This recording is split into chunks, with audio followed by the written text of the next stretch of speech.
In the great chamber of the Galaxy Council, the air shimmered with the light of countless stars seen through the transparent dome above, and the delegates of many worlds sat in silence as the chairwoman rose from her crystal seat, her voice carrying.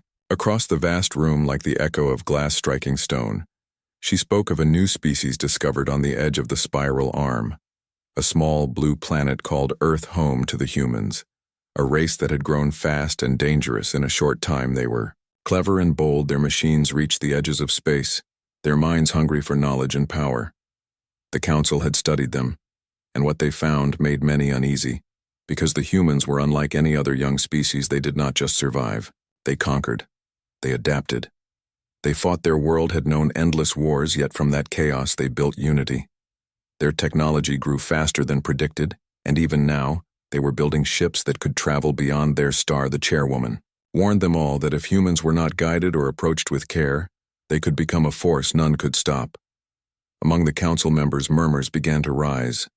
The older races dismissed the concern. The Vraks, a proud and warlike species with scaled hides and golden eyes, laughed at the warning. Their commander Zarthan stood tall and confident, his armor gleaming. He declared that no primitive world could ever threaten them. He called the humans children playing with fire and promised that the Vraks would soon visit this Earth and teach them their place. Others in the council agreed or said nothing. Thinking the matter unimportant, they had seen many young species rise and fall before the humans were just another name to be forgotten in time. But a few delegates looked uneasy. They had seen the records of human history, the wars, the inventions, the endless drive to survive and expand. Yet their voices were drowned out by the laughter of the Vraks and the arrogance of the powerful races. The chairwoman struck her staff against the floor. The sound like thunder, she reminded them that every great empire had once ignored a small threat before it destroyed them.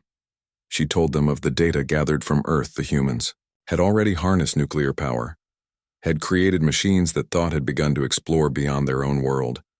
She spoke of their art, their emotion, their strange ability to find beauty in destruction, to turn pain into strength, to forgive and then strike harder. She warned that such creatures, if angered, would not stop until their enemies were dust. But Zarthan only smiled, his fangs showing, and said that the Vraks would enjoy the challenge. He promised that within a few cycles the name of humans would be known as slaves or ashes. The council voted. The majority chose to observe from afar, to watch humanity grow without interference. A few wished to open peaceful contact, but the decision was final. The humans would be left alone to develop. The chairwoman sighed, knowing what would come. Her crystalline form dimmed as she recorded her final words into the archives. She said that history would remember this day as the moment the galaxy had been warned but refused to listen. She looked up at the stars beyond the dome, where a small blue light shone among millions, and whispered that those who mocked humanity today would regret it tomorrow. Meanwhile, far from the council chambers on Earth, humanity continued to build, unaware that eyes from the stars were watching them. In the deserts of Nevada, engineers tested new engines in orbit. The space stations grew larger, and in secret facilities, governments prepared for the future. No one knew what awaited them among the stars, but deep within the hearts of humans burned the same fire that had carried them through centuries of struggle and survival. They were ready, even if they did not yet know for what, and somewhere in the darkness of space the Vrak fleets began to move, ignoring the council's warnings, setting their course for a small planet whose people had been underestimated too many times before. In the far corner of the Orion sector, the first meeting between humans and the Vraks began not with words, but with fire. The humans had built a small colony on a world they called New Denver, a place of red soil and thin air, where domed cities shimmered under a pale sun. It was a proud symbol of human courage and hope. Only 30,000 people lived there, but they dreamed of a future among the stars. When the Vrak fleet appeared in orbit, the people of New Denver did not understand what they were seeing. Their scanners filled with strange signals. Their skies burned with falling light, and soon the sound of alarms echoed through every settlement. Commander Elise Turner stood in the control room of the defense station, her eyes fixed on the monitors, her voice calm though her heart raced. She had seen the council reports, and she knew this day would come. The humans had always known that first contact might not be friendly, but no one expected war to come so soon. The Vraks believed the battle would be easy.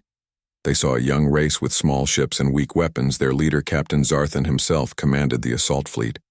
He wanted to make an example of Earth and show the galaxy that the Vraks ruled the stars. He ordered the attack without warning. The first plasma bolt struck the colony shields, flaring blue against the sky. Human ships scrambled from their docks, engines roaring, their pilots untrained but fearless. Elise gave no speech. She only said, the words every human knew deep inside: we fight for home. The first clash was fierce. Human ships darted through enemy fire like insects, dodging death with impossible reflexes. Their weapons, simple railguns and missiles, yet every shot counted. One by one, the smaller Vrak ships began to fall. Zarthan growled in disbelief. His sensors showed that human pilots made maneuvers. No computer could predict. They moved with instinct, not pattern. And every time a ship was destroyed, two more appeared from the horizon, as if the planet itself refused to die. When the Vraks began to land troops, they met resistance in the dust-filled streets. Miners, farmers, engineers took up arms that were never meant for war. They fought not to win, but to protect what was theirs. A young engineer named Cole ran through the smoke carrying power cells to the city shields. He had never fired a weapon before.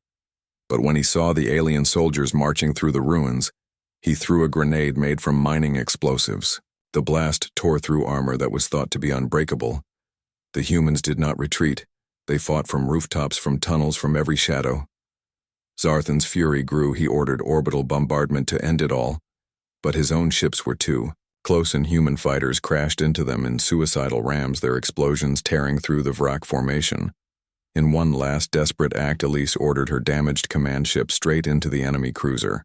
Her crew said nothing. They only nodded and smiled. Before impact, the explosion split the Vrak flagship in half, and the shock wave crippled half their fleet. Hours later, silence fell over New Denver.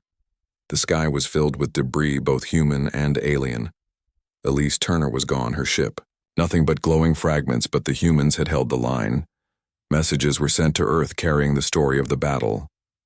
The first words of a new age: the Vraks had been defeated not by superior weapons, but by courage and will. When the transmission reached Earth, every city fell silent.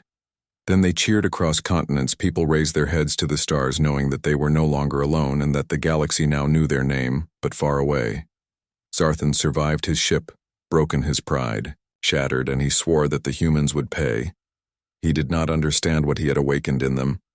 He only knew that they had fought harder than any species he had ever faced, and he feared them, though he would never admit it.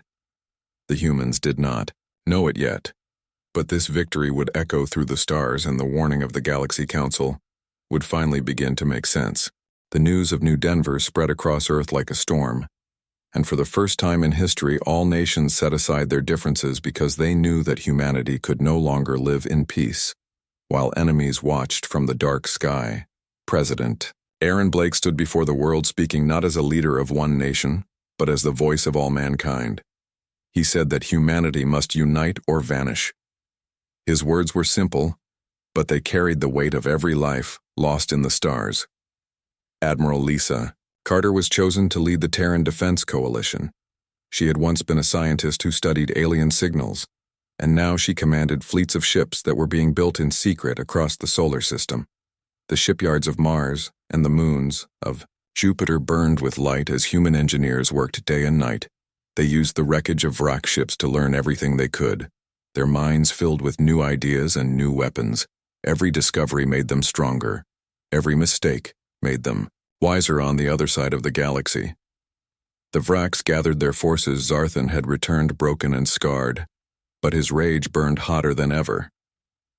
He told his people that humans were monsters, that they had no respect for order or power. He promised revenge and built a new fleet greater than before. He did not know that the humans had already begun to rebuild New Denver, and that they were preparing to meet him again. Humanity did not sleep while the Vraks prepared for war. They trained soldiers, they built ships, they tested weapons, and most of all, they remembered Elise Turner and the brave souls who had died to protect them. Her story became legend, taught to every child, and whispered in every colony. They called her the Light of New Denver, and her sacrifice became the spark that lit the fire of human unity. Admiral Carter watched from her command center as the first hybrid ships left the docks. They were sleek, fast, and deadly, powered by engines taken from Vrak technology. but redesigned. By human hands, their names were simple words like hope and valor and horizon. Each one carried the spirit of those who had fallen. Carter believed that the only way to survive was to understand the enemy. She studied the Vraks, their structure, their pride, their weaknesses. She saw that they were strong but predictable, their tactics bound by rules and ranks. Humanity, she knew, was different. They did not follow rules in war. They followed instinct. She gathered her captains in a single meeting. Her voice calm but fierce, she told them that the Vraks would expect them to fight like soldiers, but they must fight like survivors. She said that victory would not come from power but from heart, and they all understood. Months passed before the Second War began. Human scouts detected the Vrak armada entering the edge of known space. Carter ordered the fleet to intercept near the asteroid fields of Ardan, the place where the humans would make their stand when the two forces met the stars. Lit up with fire, the Vraks unleashed waves of plasma and missiles, filling the void with light. But the human ships moved through the chaos like shadows, dodging, weaving, striking, then vanishing before the enemy could react. They used the asteroids as cover, turning the battlefield into a maze of death. Zarthan watched in disbelief as his ships were torn apart by opponents who should have been weaker. Yet every time he adapted, the humans changed their tactics again. It was like fighting ghosts. His communications broke down, his commanders shouted for orders, but the humans had already learned how to jam their systems. Carter smiled for the first time in days, because she knew that humanity was doing what it did best, adapting faster than anyone could predict. When the battle ended, the Vraks fled, leaving behind wrecks and silence. The humans did not celebrate. They only watched the debris drift into the darkness. They knew that this was not the end, but the beginning of something larger. The galaxy was watching now, and every race that had once laughed at the warning of the Council began to whisper the same question: who are the humans, and what will they become? Carter stood at the window of her flagship, watching the light of distant stars, and thought of Earth. She thought of all the faces waiting for news, all the people who had given everything so they could stand here. She whispered that they would keep fighting, not for conquest, but for freedom. Far away, Zarthan nursed his wounds and gathered his pride. He swore he would crush them once and for all. But deep down he knew that something had changed. The humans were not just another species, they were a storm. And once awakened, no one could stop them. The war spread across the stars, and the humans were no longer seen as a small and reckless race. They were now a force that every empire feared. Admiral Lisa Carter led the largest fleet humanity had ever built from her flagship, the TDS Resolute. A vessel that carried both human and alien technology fused together into something entirely new. Beside her flew Captain Daniel Hayes, commanding the Horizon, a ship known for its speed and daring missions. They had fought together for years and trusted each other with their lives. Now they were heading toward the Vrak homeworld, a planet called Vrakar Prime, a world of red clouds and black oceans, where the enemy had gathered their last strength. Carter stood before the main window of the command deck, her eyes hard but calm. She remembered the faces of those who had died, the colonies, destroyed, the people who had never known peace. She did not fight for revenge. She fought because if the humans did not end this war here, it would never end at all. The Vraks waited with everything they had built. Their fleets lined across the orbit like a wall of metal, their weapons charged, and their pride burning. Zarthan commanded from his fortress ship, his voice echoing through the halls. Filled with soldiers, he promised them victory, but his words no longer carried the same fire. He had seen too much. He had learned that humans were not like other enemies. They never broke even when they were losing. They grew stronger when they were cornered. When the human fleet arrived, there was silence for a long moment. The two sides faced each other among the stars.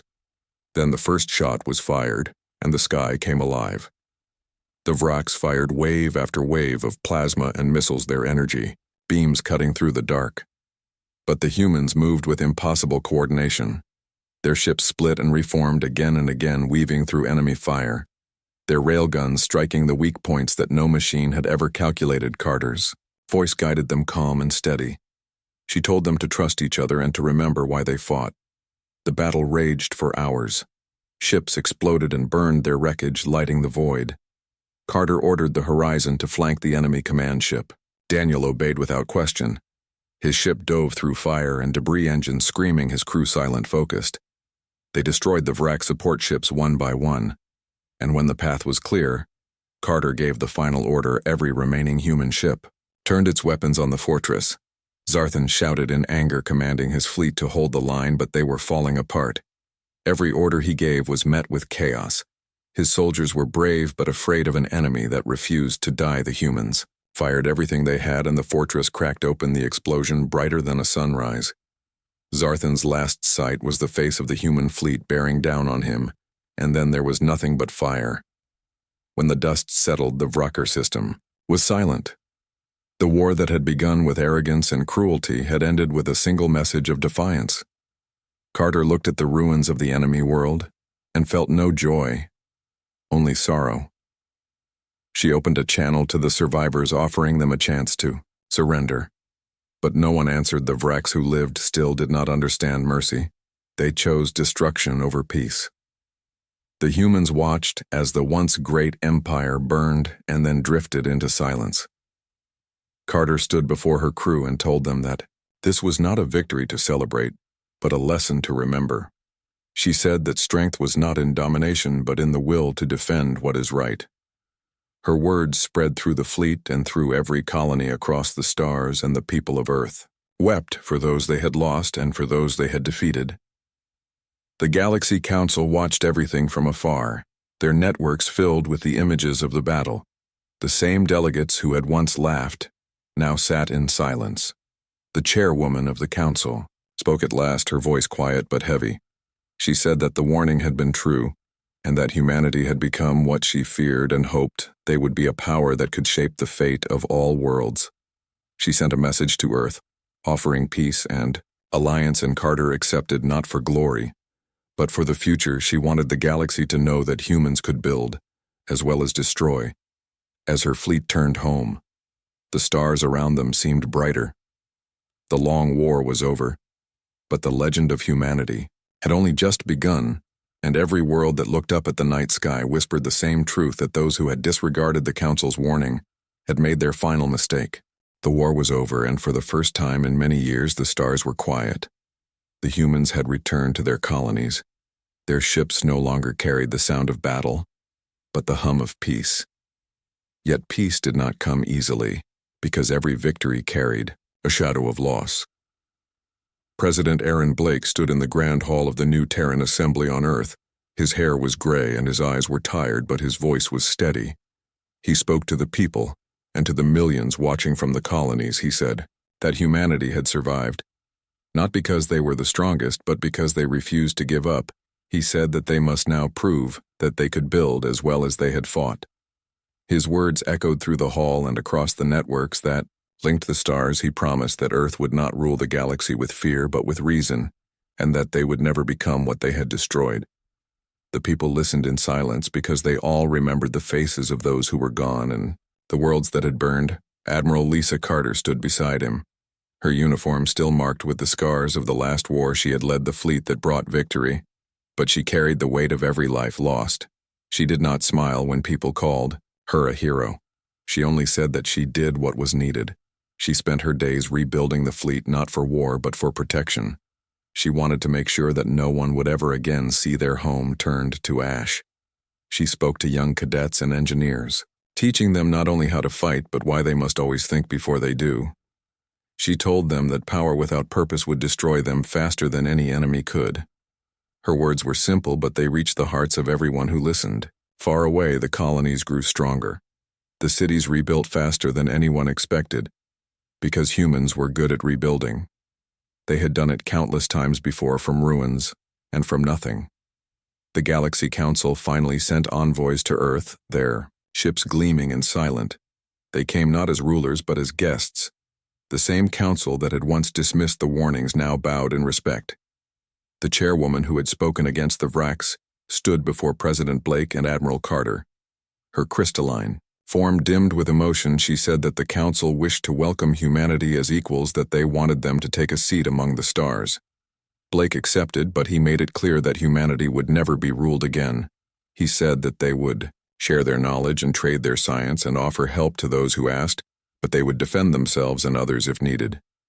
The other species listened and saw in the humans something they could not explain.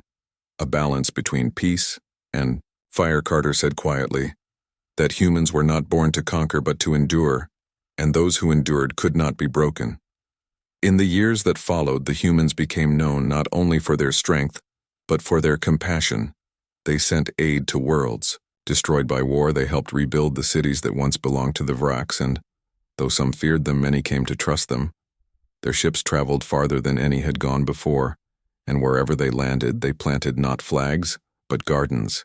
They taught other races how to harness energy more safely, and how to heal using the medicine they had perfected through centuries of struggle. Children from other worlds came to study in human academies and to learn about Earth's history. When they asked why humans fought so hard, the teachers said that it was because they had once lived on a small planet where everything tried to kill them, and they learned to fight not out of hate, but to survive. But even in peace, there were reminders of the past. At the edge of the Orion sector, the remains of New Denver still stood under the pale sun, now silent and empty. The ground marked by old battles, a monument rose in the center of the city, a tall pillar of metal and stone built from the wreckage of human and Vrak ships. On it were the names of those who had died, both human and alien. Carter visited the site once every year, walking alone among the ruins. She touched the metal wall and whispered the same words every time: that peace was the true victory, and that they must never forget the cost. She left a small flower from Earth at the base of the monument, and then returned to her ship. She never told anyone what she felt, but those who saw her knew that she carried both pride and sorrow in her heart. The council worlds began to change under the influence of humanity. Trade routes reopened, alliances formed, and even the most distant empires began to see the value of cooperation. The story of the humans spread across the galaxy, told in 100 languages as a warning and a lesson. They said that once the Galaxy Council had warned the Vraks not to provoke Earth, and that the Vraks had ignored them and paid the price. That story became more than history. It became a legend told to young races who dreamed of the stars. They called it the tale of the fire that could not be extinguished, because it came from the heart of a people who never stopped fighting for life itself, even when all hope was lost. Years later, when the stars above Earth shone brighter than ever, President Blake grew old and passed his command to a new generation. Admiral Carter retired and went to live on a quiet moon near Saturn. She spent her final years watching the stars from her garden, sometimes speaking to the young officers who came to visit her. She told them stories about the days when humanity was still learning to walk among the stars, and about the moment they stopped being afraid. She told them that courage did not mean the absence of fear, but the strength to stand even when fear was all that remained. When she died, her ashes were carried into space and released near the old battlefields where the light of distant suns fell upon them like a promise. The galaxy never forgot the humans. Every world that joined the council after them learned that they were both kind and dangerous, that their friendship was worth more than gold, but their anger could end empires. The phrase "do not provoke the humans" became a quiet law whispered in the halls of power, not out of fear but respect. And in the quiet corners of the universe where explorers still traveled, new species would sometimes find old human outposts filled with records and messages left behind. One of them, written in a simple language, said that the stars belong to everyone who dares to reach them, and that peace is not given, it is made. And those words were carried from world to world, until even those who had never seen Earth could recite them and understand their meaning. In the end, the story of humanity was not one of conquest but of survival. They had been underestimated and feared, but they had become the keepers of balance in a galaxy that once doubted them. And when the last echoes of war faded, only one truth remained: that the aliens who had disregarded the warning about humans had made their final mistake, because they had awakened a species that refused to kneel, and now stood as guardians of the stars, forever watching, and forever ready to defend the fragile peace they had earned through fire and sacrifice.